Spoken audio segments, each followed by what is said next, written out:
न ननन ने चलाया, न नंदोई ने चलाया, न देवर ने चलाया, न जेठ ने चलाया, ना कोई तुम्हारा घर चलाने वाला था। अगर उसने किसी को ले लिया है तो उसको मालूम है कि इसका घर कैसे चलाना है। चलाता वो है, हमको लगता है कि हम चला रहे हैं, चलाता वो है, चला रहा है। एक सेठ जी का एक नौकर काम करता था, खूब अच्छा काम करता था। नौकर बहुत जोरदार काम करता और काम करते करते एक दिन नौकर ने 4-5 दिन की छुट्टी मार ली। सेठ जी को लगा कि नौकर को बुरा लग गया और नौकर ने छुट्टी मार ली, क्योंकि इतना काम करता है, मैं उसको अच्छे से तनख्वाह नहीं दे पाता हूँ। तो सेठ जी ने अब की बार नौकर की तनख्वाह बढ़ा दी। तनख्वाह बढ़ाई, नौकर आया, उसको तनख्वाह बढ़कर मिली, काम करता रहा। काम करते करते समय बीत गया। एक बार 4-6 महीने निकले, नौकर ने फिर छुट्टी मार ली। नौकर ने छुट्टी मारी तो सेठ जी को गुस्सा आ गया, एक तो मैंने तनख्वाह बढ़ा दी, ऊपर से इतना सारा पैसा बढ़ा दिया, फिर छुट्टी मार दी। इसकी तनख्वाह अब की बार आता तो काट के दूंगा। अब की बार आया तो उसने तनख्वाह आधी कर दी, पैसा काट लिया। नौकर काम करने लगा, सेठ जी से रहा नहीं गया। 2-3 महीने बाद सेठ जी ने नौकर से कहा, क्यों रे, तेरी तनख्वाह बढ़ी थी तो तूने मुझे धन्यवाद नहीं दिया, और तेरी तनख्वाह कट गई, तेरा पैसा कट गया तो तूने पूछा तक नहीं कि मेरा पैसा काट दिया। तो इतने में नौकर बोला, उसने क्या पूछना सेठ जी, मैं गुरुजी का प्रवचन सुनता हूँ। गुरुजी ने कहा था कि जब कोई नया मेहमान हमारे घर में आता है तो भगवान उसके हिस्से का हमको देना चालू कर देता है।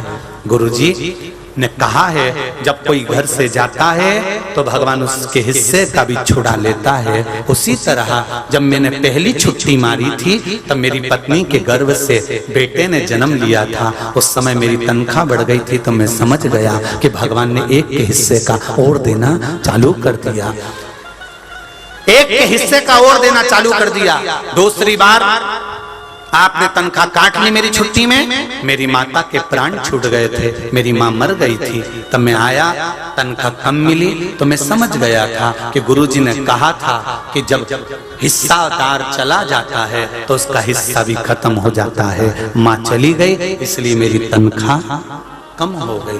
भगवान के आश्रित होकर जो जीता है, भगवान के आश्रित होकर जो जीवन जीता है, उसको मालूम है कि कभी दुकान अच्छी चलती है, कभी तेज चलती है, कभी कम चलती है। बोलो सही है कि गलत है? कभी व्यापार एकदम तेज चलेगा, कभी एकदम डाउन हो जाएगा, कभी एकदम। लोग कहते हैं दिवाली पे बहुत अच्छा व्यापार चलता है, दिवाली पर व्यापार चलता है। लोग कहते हैं कोई त्योहार आता है तो व्यापार चलता है, 30 त्योहार आता है तो व्यापार चलता है। शिव महापुराण की कथा कहती है त्योहार पर व्यापार अच्छा क्यों चलता है? क्योंकि त्योहार पर तुम लड्डू बनाते हो, त्योहार पर तुम मठरी बनाते हो, त्योहार पर तुम गुजिया बनाते हो, त्योहार पर तुम पूरन पोली बनाते हो, त्योहार पर तुम अच्छा कुछ बनाते हो। किसके लिए बनाते हो? अपने लिए नहीं। तुम्हें मालूम है दिवाली पे 4 लोग आएंगे तो खुरमे देना पड़ेंगे, 4 लोग आएंगे तो गुजिया देना पड़ेगा, 4 लोग आएंगे तो पपड़ी देना पड़ेगी। तो जो 4 तुम्हारे घर में मुंह झूठा करने आएंगे उसके हिस्से का मेरा भोलेनाथ पहले तेरी दुकान पर भंडार भरकर दे देगा, उनके हिस्से का देता। जो लोग कहते हैं त्योहार पर व्यापार अच्छा चलता है, कोई दिन व्यापार अच्छा चलता है। कभी कभी तुम्हारी दुकान अच्छी चले और 1 हफ्ता दुकान अच्छी ना चले, उसमें अंदाजा लगाना कि 1 हफ्ता दुकान अच्छी चली, उसके बाद में मेहमान कौन कौन आए थे या मेहमान कौन कौन गए थे, घर में कौन आया था, अंदाजा लग जाएगा कि भगवान ने जो आने वाला था उसके पहले तुम्हारा व्यापार अच्छा चलाकर पैसा दे दिया, उससे कि तुम उस अतिथि का सम्मान करना, आए हुए का मुंह झूठा करा देना। जैसे घर में बेटी का जन्म होता है तो परमात्मा से एक निवेदन रहता है कि आपके घर में अगर बेटी ने जन्म लिया है, बेटे ने जन्म लिया है, तो बेटे के जन्म के बाद तुम्हारा कितना भाग्य पलटा उसका नहीं मालूम, पर बेटी के जन्म के बाद में जब बेटी की शादी होती है, गरीब से गरीब बाप को भी देखना, बेटे की शादी करेगा उसका खर्चा और बेटी की शादी करेगा उसका खर्चा। जब वो बेटी की शादी करता है कहां से धन आता है, कैसे पार्टी हो जाती है, क्या जोरदार विवाह हो जाता है कि समाज के लोग भी कहते हैं साहब लग ही नहीं रहा था कि इतनी जोरदार शादी कर लेगा, लग ही नहीं रहा था कि इतना पैसा होगा, पर क्या शादी करी उसने, तो माता पूजन में भी गिफ्ट बांटा, बुलौए में भी गिफ्ट, महिला संगीत में गिफ्ट, लग ही नहीं रहा था कि इतना खर्चा करेगा। इसके बाद तो कुछ था ही नहीं, कहां से आ गया इतना? भगवान कहते हैं उसके भाग्य का देकर भेजता हूं। गाय, ब्राह्मण, संत और बेटी के भाग्य का परमात्मा तुमको देकर भेजता है कि तेरे यहाँ जब जब ब्राह्मण आएगा, संत आएगा, गौ माता आएगी, बेटी तेरे घर में आएगी, उसके पहले तेरे घर में मैं भंडार भर दूंगा। तू चिंता मत करना, रोना मत ही, उसको प्रेम से पवाना, उसको प्रेम से। भाग्य फूटा है उनका जो घर में आए हुए मेहमान को देखकर आंसू बहाते हैं। तुम्हारी जीजी आ गई, जब देखो जब आ जाती है, तुम्हारे रिश्तेदारों से मैं तो परेशान हो गई। जो मेहमान को देखकर, सत्संग को देखकर, कथा को देखकर, शंकर भगवान के भक्त को देखकर, शंकर भगवान के स्मरण को देखकर जो मुंह बनाता है, मुंह सड़ाता है। कई लोगों की आदत रहती है, अतिथि आए उनका मुंह सड़ गया, इनका मुंह बन गया, इनका मूड खराब हो गया। भगवान उनकी जिंदगी कब खराब कर देता है मालूम ही नहीं पड़ पाता है। इसलिए मेहमान आए तो कभी भी मुंह मत सड़ाना, ऐसा तो करना ही मत। और जो मुंह सड़ा, भगवान ने कहा तू तो वो विक्रम और बेताल की कथा होती है ना, याद है तुम्हें? तू बोला मैं चला। उसी तरह अतिथि के आने पर, मेहमान के आने पर, भगवान के भक्त के आने पर, ब्राह्मण संत के आने पर, भगवान का भक्त के आने पर अगर तुम्हारा मुंह सड़ा तो तू तो गया, ये निश्चित। क्यों? जीजी आई, भाभी आई, ननंद आई, देवरानी आई, जेठानी आई, कोई अतिथि आया, आदर करो, सम्मान करो, सत्कार करो, उसको मान लो, उसको पूछ लो क्या अतिथि देवो। अरे बोलो जम के, अतिथि देवो।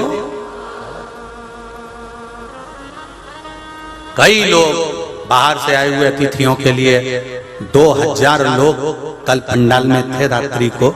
उनके लिए कोई ने कहीं फल व्रत था, तो हमने देखा कि रात के समय जब हम कई फोटोस प्राप्त हुए, कोई केला बांट रहा था, कोई फलहार बांट रहा था, उधर से निकलो तो कोई चाय कॉफी बांट रहा था, इधर से देखो तो कोई कुछ।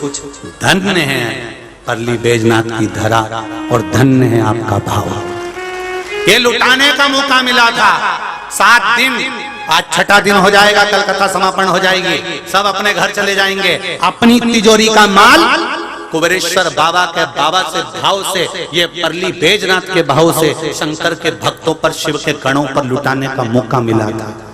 और हिंगोली वाले अगर सुन रहे हो तो वो भी ध्यान लगा कर सुनना। जो अतिथि आए, मैं बहुत बहुत धन्यवाद दूंगा सोमानी जी, आपको भी। कई लोग हैं, एक वो ब्याणी जी भी लगे हुए हैं, सोमानी भी लगे हैं, सोनी भी लगे हैं, कोई तोतला जी भी लगे हुए हैं, कोई अन्य बहुत से लोग ऐसे हैं जो सेवा में लगे हुए हैं। कोई भोजन प्रसाद पवा रहा है निःशुल्क, कोई लाने ले जाने के लिए अपनी अपनी गाड़ी खड़ी कर दी। मम्मी कह दो पड़ोसन से अपनी गाड़ी जा रही है, उसमें बैठ कर चले जाए। इतनी गाड़ियां खड़ी हैं, कोई सबने तो डीजल नहीं डलवाया होगा, किसी एक का डल गया होगा डीजल, बाकी के सब बैठ कर आ गए होंगे। किसी कितना भाव होगा। और जिसने जिसने एक एक रुपया भी अगर शिव महापुराण की कथा में, इस व्यवस्था में, कहीं किसी रूप में, कहीं सेवा में लगाया भी होगा ना, तो तारीख लिख लेना कि मैंने इतनी तारीख को ये केला मैंने किसी शंकर के गण को, शंकर की कथा में आए हुए व्यक्ति को एक चाय पिलाई थी 3 रुपए की। वो भी लिख के रखना, 3 महीने बाद मिलेंगे कि कितना देता। 3 महीने बाद देखेंगे। और जहां जहां कथा कर आए, सोमानी जी से कहेंगे वहां से सूचना मंगवा लेना कि कथा कर आए सीहोर वाला महाराज जहां कथा करने गया था, उसके बाद में वापिस कथा लेने के लिए सीहोर पहुंचे कि नहीं पहुंचे। भोलेनाथ इतनी कृपा कर देता है कि वापिस कथा मांगने के लिए लोग आ जाते हैं कि बाबा कथा ये और होना चाहिए। वो कुबेर भंडारी फिर भंडार खोल दिया, फिर दे दिया। उसकी कृपा ही कुछ है। तेरी कृपा बिना न हिले एक भी अणु, लेते हैं श्वास तेरी कृपा से तनु तनु। हे गंगाधार मुक्ति द्वार ओमकार, भोले ओमकार। ओंकार तू, आयो शरण तिहारी शंभु तार तार तू। बखान क्या करूं मैं राखों के ढेर का, चपटी भभूत में खजाना कुबेर का। हे गंगाधार मुक्ति द्वार ओंकार तू, भोले ओंकार तू, आयो शरण तिहारी शंभु तार तार तो। शिव कृपा है, शंकर की उदारता और उसका भजन में जो आनंद है वो आनंद कल जनाबाई का चरित्र, नामदेव जी का चरित्र वर्णन करा था। तो उनके गांवों से कल कुछ भक्त लोग आए कि हम जनाबाई के गांव से आए हैं, गुरुजी से कहो। अब जनाबाई ने कौन सी ऐसी भजन घुमाया, जनाबाई के गांव से कल आए और आज जनाबाई ने पंडरी नाथ के यहाँ से एक माला पहुंचा दी पंडित जी के हाथ की, वहां कथा हो रही है, गले में पहना। कहाँ है पंडा जी? ये बैठे, तेरे भरोसे पर है, मैं नहीं जानती, मुझे कुछ नहीं आता, ना मैं पढ़ी ना लिखी, मेरे को क्या कुछ भी नहीं, मैं कुछ भी नहीं जानती, मैं तो इतना जानती हूँ श्री शिवाय नमस्ते, हम इसके सिवाय मैं कुछ नहीं जानती। शिव महापुराण की कथा कहती है, भगवान शंकर का चरित्र कहता है, भगवान शिव का सुंदर आनंदमय चरित्र वर्णन कर रहा है। माता पार्वती ने विदल और उत्पल का संहार कर दिया और कुंदुक शिव जी के चरणों में जाकर गिरा, तो भगवान शिव का नाम कुंदकेश्वर हो गया। शंकर भगवान के चरणों में जब कुंदुक पड़ा तब माता पार्वती के नयनों में जल भर गया कि मेरे स्वामी को ये कुंदुक चरणों में जाकर लग गया। चरणों में गिरा तो पार्वती के नयनों में अश्रु भर गए, स्वामी मुझसे अपराध हो गया, मुझसे अपराध हो गया जो आपके चरणों में ये कुंदुक जाकर गिर गया।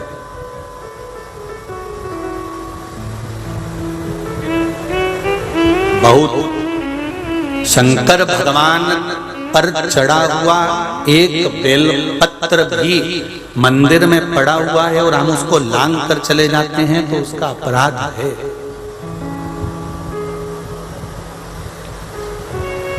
उसका अपराध है। हम तो इसके विरोध में रहते हैं हमेशा कि आप लोग कोई बहुत अच्छे मंदिर में जब दर्शन करने जाते हो, सिद्धि विनायक गए या कोई मंदिर गए या कोई मंदिर में गए तो वहां आपको एक माला दे दी जाती है। बोलो देते कि नहीं देते?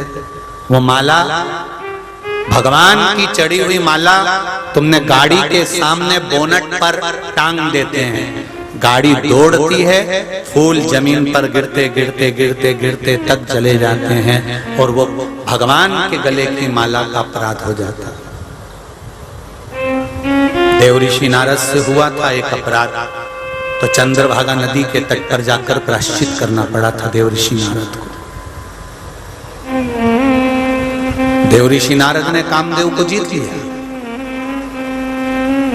और कामदेव को जीतने के बाद देव ऋषि नारद को अहंकार आ रहा।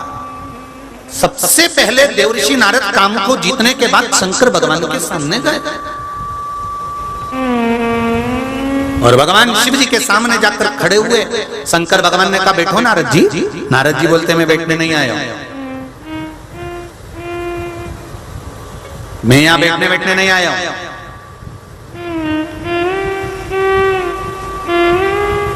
शिव के धाम में, शंकर के मंदिर में, शंकर की कथा में, शिव भक्त के पास या शंकर के दरवाजे पर जब भी जाओ तो जगह मत देखना कि कहां बैठने को मिल रहा है। जहां मन पड़ जाए वहां बैठ जाना। शंकर की भूमि कंकर शंकर है, तुम जहां बैठकर कथा सुनोगे उस जगह का कंकर ही तुम्हें शंकर मानकर तुम्हारा कल्याण कर देगा। कभी ये मत सोचना कि मुझे आगे बैठना है कि पीछे बैठना है, मुझे वीआईपी में बैठना है कि मुझे वीआईपी पास होना है, मेरे को कुर्सी चाहिए, मुझे पद चाहिए, मुझे ये जगह चाहिए, मैं आगे बैठूं पीछे बैठूं कहां बैठूं। नहीं, शंकर की कथा में जहां जगह मिल जाए कोई खींचतान ना करते हुए कुछ नहीं बोलना, हमें तो इतना कहना है कि बस बाबा की कथा में आए हैं, हमें बाबा के भक्त बाबा की कथा सुनने आए हैं, बस हमें तो उसका स्मरण करना है।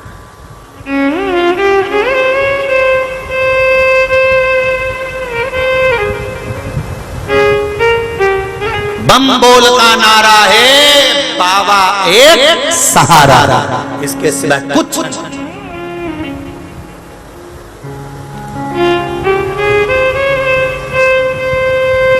हमारा सहारा ही बाबा है। हम जहां बैठेंगे वो आएगा, ये निश्चित है,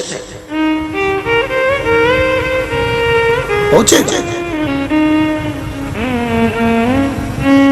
देव ऋषि नारद को अहंकार आ गया, भगवान करे नीचे बैठ जा नारद, सिंहासन दिया बैठ जा, पहाड़ पर बिठा रहे हैं। नारद जी बोले मैं यहाँ नहीं बैठने नहीं आया हूँ, मैं कुछ बात करने आया हूँ। बोलो क्या बात करना है? नारद जी को तो अहंकार आ गया था क्योंकि कामदेव को जीत लिया था।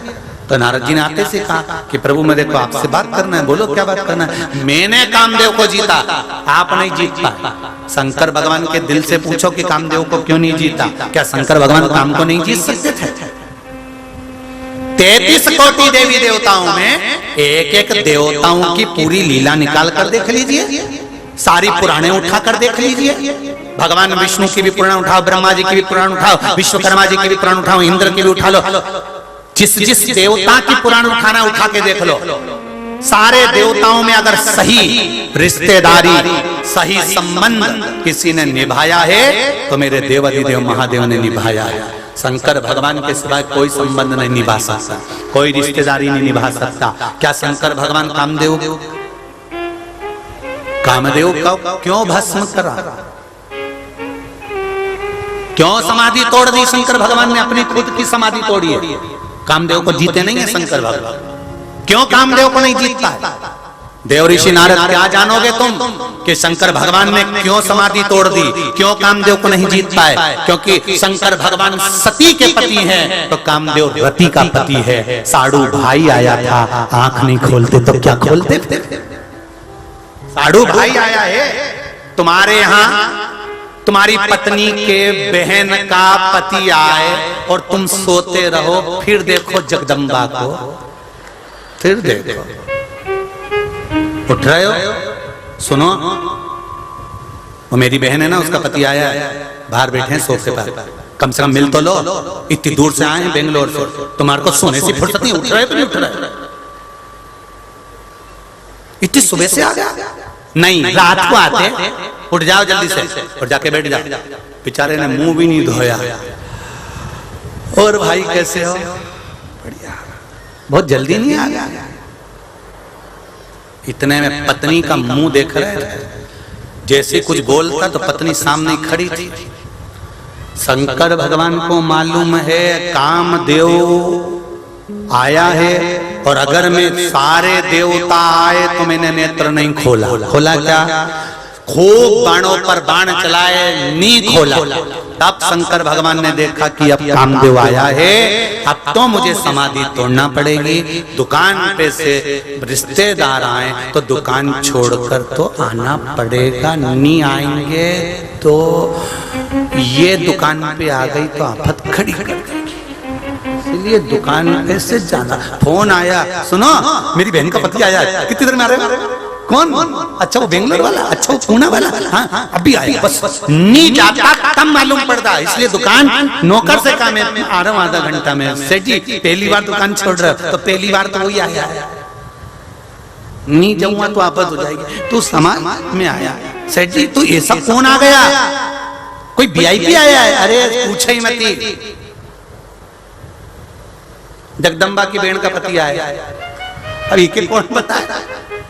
जाना पड़ेगा, नहीं जाएगा तो ये भेरू पे सिंदूर चढ़ा देगी। कभी भी एक कटोरा घोला चढ़ा दिया, जाना पड़ेगा। तो गया, मिलना पड़ेगा। शंकर भगवान के सामने कामदेव आ गए, और अगर शंकर भगवान समाधि नहीं तोड़ते, क्योंकि रिश्तेदारी निभाना शिव जी को आती है। जब तो उनका इतना बड़ा परिवार है, इतना बड़ा परिवार, नाती पंती रिश्तेदार, दादा परदादा सब बन गए शंकर भगवान। कितना बड़ा परिवार है। बेटा गणेश, बेटी अशोक सुंदरी, अशोक सुंदरी की भी 100 लड़कियां, 2 लड़के, नाना बन गए, उनके भी बच्चे, पर नाना बन गए। गणेश जी के छोरा छोरी शुभलाभ संतोषी, अब शुभलाभ के छोरा छोरी अमोद प्रमोद, फिर उनके छोरा छोरी दादा परदादा शिव बने। क्या रिश्तेदारी निभाते शंकर भगवान। जैसे ही काम तो देवऋषि नारद ने कहा आप काम को नहीं जीत पाए, मैंने काम को जीता। शंकर भगवान ने कहा कोई बात नहीं, तू जीत गया नहीं वही बहुत बड़ी बात है, तुम जीत गए इससे बढ़कर कोई खुशी नहीं। शंकर भगवान ने अपने गले की माला उतार कर देवऋषि नारद के गले में पहना दी। वाह वाह, नारद को गले में रुद्राक्ष की माला पहनाई। रुद्राक्ष की माला पहनकर नारद बाहर निकले। शिव जी ने रोका, ये बात तुम किसी से मत कहना जो आज मुझसे कही है। नारद जी ने सोचा बताओ खुद तो फेल हो गए, हम पास हो गए तो कह दिया बताओ तक मत किसी को, हम तो बताएं चाहे कुछ भी हो। और नारद जी माला लिए जमीन पे पटके, नंदी ने माला उठाई गले में धारण करी और नारद जी सीधे भगवान विष्णु के पास पहुंच गए। श्रीमन नारायण। भगवान विष्णु ने कहा नारद जी आइए। नारद जी आके खड़े हुए। भगवान शंकर ने बैठने की जगह दी, नारद जी नहीं बैठे। भगवान विष्णु ने बैठने की जगह ही नहीं दी। उन्होंने कहा बोलो ही मत, क्योंकि एक जगह तो बैठे ही नहीं, तो अपन काय को बोलो कि बैठ जा।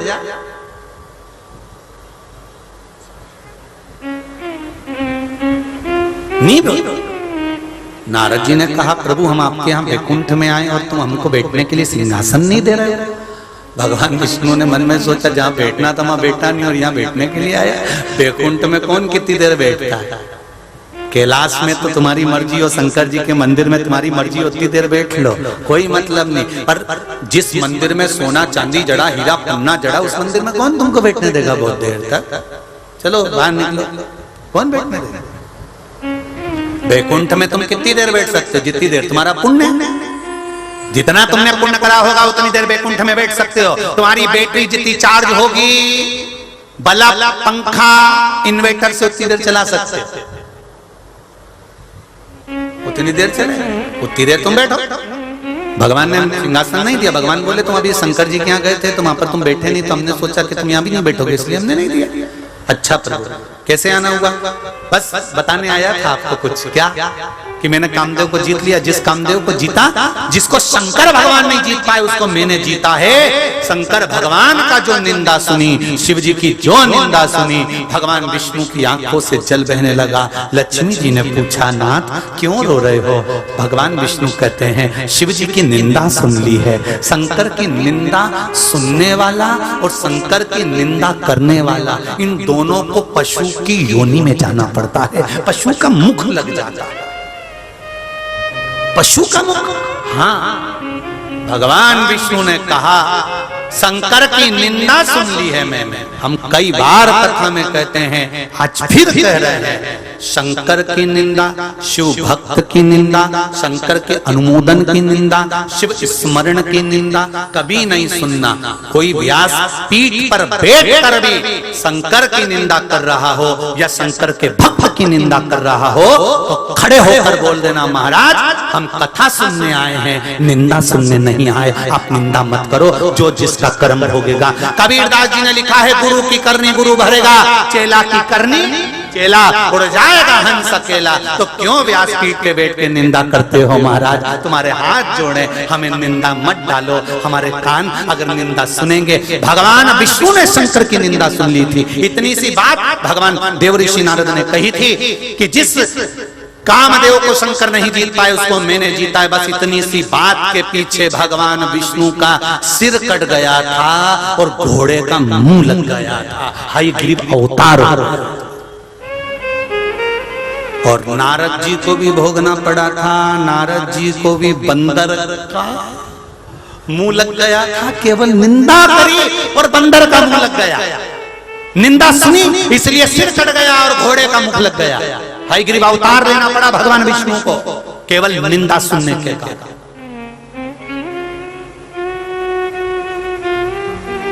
क्यों सुने, किस लिए। ऊंच निवास नीच कर तू देख न सकई पराई। जो निंदा करता दिखे, खड़े हो जाओ, वहीं खड़े हो जाओ और हाथ जोड़कर कह दो महाराज कथा सुनने आए हैं, निंदा नहीं। हम नहीं सुनेंगे निंदा, ना शिव की ना शिव भक्त की, हमें निंदा नहीं। अच्छा दीजिए हम ग्रहण करेंगे, पर बुरा दोगे तो हम नहीं सुन सकेंगे। कई लोग कह देते हैं एक लोटा जल चढ़ाने से क्या होगा, उसको कह दो निंदा मत करो, चढ़ाओ तो ठीक, नी चढ़ाओ तो ठीक, मंदिर जाओ तो ठीक, नी जाओ तो ठीक, पर निंदा नहीं सुन सकते हम शंकर की। सबकी सुन लेंगे पर शिव की नहीं। भगवान विष्णु को भी घोड़े का मुख लगा है, हयग्रीव अवतार हुआ है। भगवान विष्णु रो पड़े, लक्ष्मी जी करे तुम रो रहे हो? देवर्षि नारद आए, अरे नारद ने गड़बड़ी कर दी, निंदा कर दी। इतना बड़ा संत, इतना बड़ा साधु, इतना बड़ा उपासक, इतना बड़ा वक्ता, इतना भजन करने वाला देवर्षि नारद, इतने ऊंचे स्थान पर बैठने वाले देवर्षि नारद, और भगवान की निंदा कर गए, शिव की निंदा कर गए। और केवल शंकर की निंदा नहीं है, अगर शिव की निंदा हुई है तो विष्णु की भी निंदा हुई है। इसलिए देव ऋषि नारद तुझे भोगना पड़ेगा। देव ऋषि नारद गए और एक सुंदर कन्या के स्वयंवर में पहुंच गए, जहां स्वयंवर हो रहा था। सबका ब्याह हो गया, मेरा नहीं हुआ। रूप मांगा भगवान से, भगवान ने बंदर का रूप बना दिया। बंदर का रूप बना तब नारद जी का अभिमान समाप्त हुआ। नारद जी ने भगवान विष्णु को श्राप दिया, मैं स्त्री के लिए रो रहा हूं, तुमको रोना पड़ेगा, बंदर तुम्हारी सहायता करेंगे। भगवान विष्णु बोल रहे हैं भले मुझे श्राप लग जाए, पर तेरे कर्म का दंड तो तुझे भोगना पड़ेगा, क्योंकि शिव की निंदा करी है। नारद जी को पछतावा हो गया, मुझे क्षमा कर दो। भगवान विष्णु ने कहा ऐसे क्षमा नहीं मिल सकती, जहां विष्णु और शंकर दोनों एक साथ हो, ऐसी नदी के तट पर तू चले। जहां विष्णु और शंकर दोनों एक साथ हो, ऐसी नदी के तट पर तू चले जा। भारत की भूमि पर केवल एक ही नदी है जिसके तट पर भगवान विष्णु और भगवान शंकर एक साथ हैं, वो पंढरपुर की चंद्रभागा नदी है। वो पंढरपुर की चंद्रभागा नदी, जहां भगवान विष्णु के मस्तक पर शिवलिंग है। जा नारद, तो नारद बोलते हैं चंद्रभागा के तट पर वो चंद्रभागा जो तप कर कर कर हार गई थी और उसको ऋषियों ने दर्शन नहीं दिया था। चंद्रभागा की मां चंद्रभागा को बार बार कहती रही,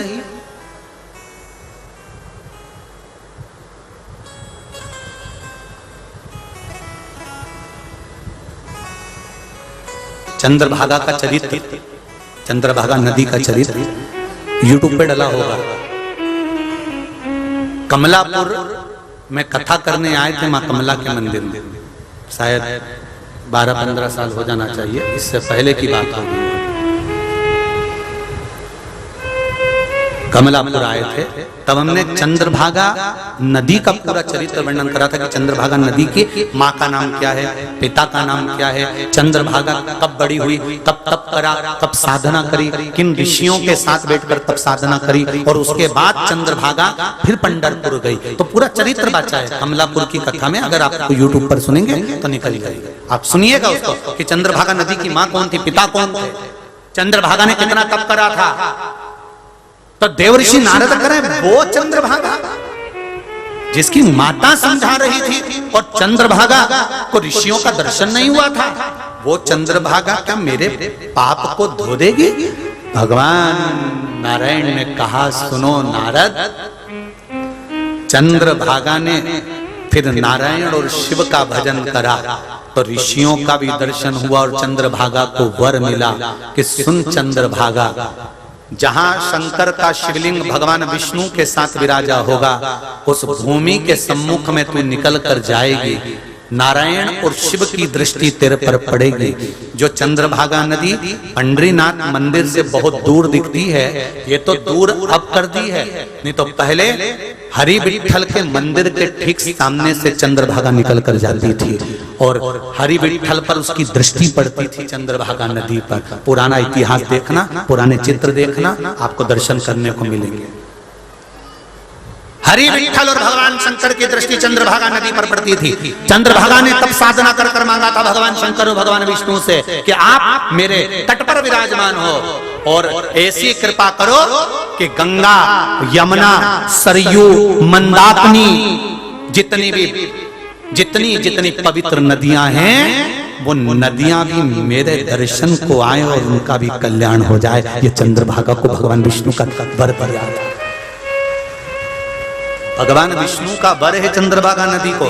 चंद्रभागा नदी भगवान विष्णु और भगवान शंकर के मिलन का स्थान है, इसलिए नारायण के चरणों में गंगा, सरयू, मंदाकिनी, क्षिप्रा आदि जितनी पवित्र नदियां हैं, नर्मदा जितनी पवित्र नदियां हैं, सुनो चंद्रभागा प्रतिदिन दोपहर के समय पर सारी पवित्र नदियां आपका दर्शन करने के लिए आएंगी। इसलिए आज भी चंद्रभागा नदी का स्नान जब वारकरी संप्रदाय का व्यक्ति हो, लिंगायत संप्रदाय का हो, वैष्णव हो, परम भगवदीय वैष्णव हो, जब चंद्रभागा नदी का स्नान करता है, स्नान करते से सारे पवित्र नदियों के स्नान का फल उसको वही मिल जाता है।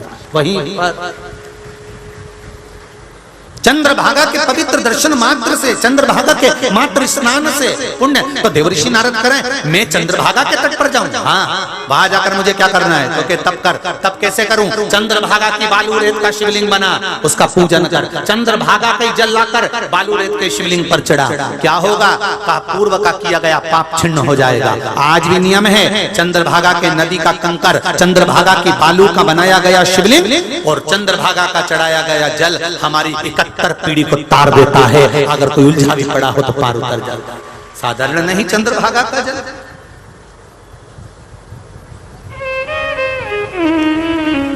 चंद्रभागा नदी के जल जाओ तप करो। देवऋषि नारद ने तप किया। एक गले की माला का अपमान देवऋषि नारद ने कर दिया था। एक माला का अपमान इंद्र के ऐरावत ने कर दिया था। एक माला पुष्प का अपमान एक साधारण सा व्यक्ति जब कर बैठता है तो उसको भोगना पड़ता, भोगना।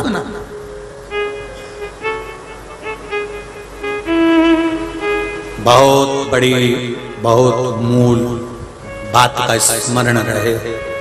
मंदिर का कोई प्रसाद, बेलपत्र मिला है, कुछ मिला है।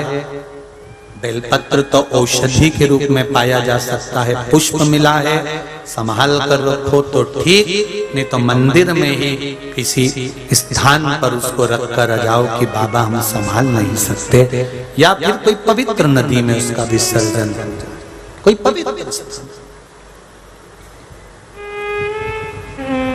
हमारे हाथ के द्वारा, हमारे द्वारा देवता के निर्माल्य का अपमान, अपमान ना। प्रयास करिए कि हम भगवान की कथा का रस स्वादन करें, हम भगवत कथा का स्मरण करें, हमारे जीवन की सार्थकता हो। भगवान कुंदकेश्वर के नाम का स्मरण किया। रिद्धि सिद्धि के साथ श्री गणेश जी महाराज का विवाह हो रहा है। रिद्धि सिद्धि गणेश जी पधार रहे हैं। कल कथा का विराम दिवस रहेगा। कथा का समय यही रहेगा जिस समय पर कथा रोज हो रही है, 1 बजे से 4 बजे तक यही समय कथा रहेगी। हिंगोली की कथा का समय 2 बजे से 5 बजे तक रहेगा। हिंगोली की कथा का समय कितने बजे है? जम के बोलो, 2 बजे से 5 बजे तक। तो जितनी भी कथा आस्था चैनल पर आएगी, फेसबुक यूट्यूब पर आएगी, तो वो हिंगोली की कथा 2 से 5। हरतालिका शिव महापुराण, हरतालिका तीज शिव महापुराण की कथा चलेगी। हरतालिका का कैसे पूजन करना चाहिए, शिव का कैसा स्मरण करना चाहिए, ये सारा वृतांत सुनेंगे हरतालिका शिव महापुराण की कथा में। 23 तारीख से 29 तारीख तक हरतालिका शिव महापुराण की कथा 2 बजे से 5 बजे तक हिंगोली महाराष्ट्र से प्रसारित होगी। रिद्धि सिद्धि गणेश जी महाराज के गले में जयमाला पहना रही है, जोरदार ताली बजाएं।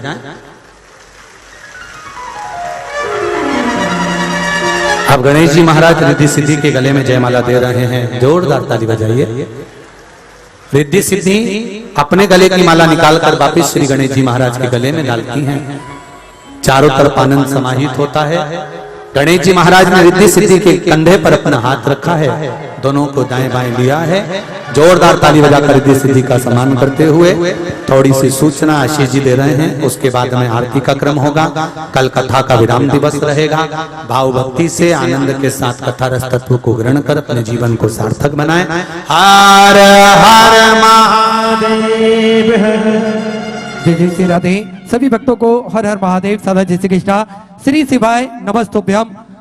व्यासपीठ को नमन करते हुए हम सबके प्रिय, हम सबके लाडले ठाकुर कल्लू जी महाराज के चरणों में नमन करते हुए, परम सत्य परम आदरणीय विश्व विख्यात पूज्य गुरुदेव के पावन चरणों को नमन करते हुए और आप सभी शिव भक्तों के चरणों में नमन करते हुए सुंदर छठवें दिवस की कथा हम सभी ने श्रवण करी। और जैसा कि आप सभी को ज्ञात है, हिंगोली में एक बार पुनः फिर हम 23 तारीख से आस्था चैनल के माध्यम से दोपहर 2 बजे से 5 बजे तक सुंदर कथा श्रवण करेंगे। आप सभी भक्त हिंगोली में कथा श्रवण करने पधार सकते हैं। कथा का समय दोपहर 2 बजे से 5 बजे तक रहेगा और आस्था चैनल पर हम सभी इसका प्रसारण लाइव देखेंगे। बड़ा ही हर्ष का विषय है कि महाराष्ट्र में एक दिन के गैप के बाद वापिस पुनः 23 तारीख से कथा प्रारंभ होगी। जो भक्त इस कथा से वंचित रह गए हैं वे हिंगोली में आकर पुनः एक बार भगवान भोलेनाथ की कथा श्रवण कर सकते हैं। सुंदर आरती का समय हो चुका है। आरती का आनंद हम सभी लेंगे। जय जय श्री राधे, हर हर महादेव, श्री शिवाय।